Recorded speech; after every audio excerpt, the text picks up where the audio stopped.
રાત્રિ દરમિયાન સઘન વાહન ચેકિંગ અને વિવિધ વિસ્તારોમાં પેટ્રોલિંગ સહિત કામગીરી. પાલનપુર પશ્ચિમ પોલીસ મથકના પીઆઈ પીઆર મારુની ચોરીના બનાવો અટકાવવા એક્શન પ્લાન.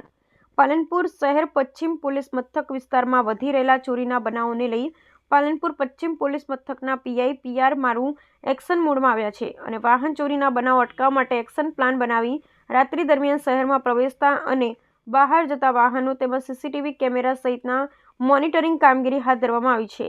પાલનપુર શહેરમાં તાજેતરમાં તાજપુરા વિસ્તારમાં એક વાહન ચોરી અંગેના સીસીટીવી સામે આવ્યા હતા. આ ઉપરાંત અન્ય વિસ્તારમાં પણ ચોરીનો બનાવ છાસવારે બનતા પાલનપુર શહેર પશ્ચિમ પોલીસ મથકના પીઆઈ પીઆર મારુએ તસ્કરોને પાઠ ભણાવવા એક્શન પ્લાન બનાવ્યો છે. રાત્રિ દરમિયાન પાલનપુર શહેરમાં પ્રવેશતા અને શહેરમાંથી બહાર નીકળતા તમામ વાહનોનું સઘન ચેકિંગ તેમજ શહેરના વિવિધ વિસ્તારોમાં પેટ્રોલિંગ શરૂ કરી દેવામાં આવ્યું છે. તેમજ પશ્ચિમ પોલીસ સ્ટેશન વિસ્તારમાં આવવાના તથા બહાર જવાના રસ્તા પર નાઇટ દરમિયાન સઘન વાહન ચેકિંગ અને સીસીટીવી કેમેરા મોનિટરિંગ પણ હાથ ધરવામાં આવ્યું છે. ત્યારે પશ્ચિમ પોલીસ મથકના પીઆઈની આ સઘન કામગીરીને પગલે તસ્કરો પણ શહેરમાં ચોરીના બનાવોને અંજામ આપતા પહેલા એકવાર જરૂર વિચાર કરશે તેવી કામગીરી જોવા મળી રહી છે.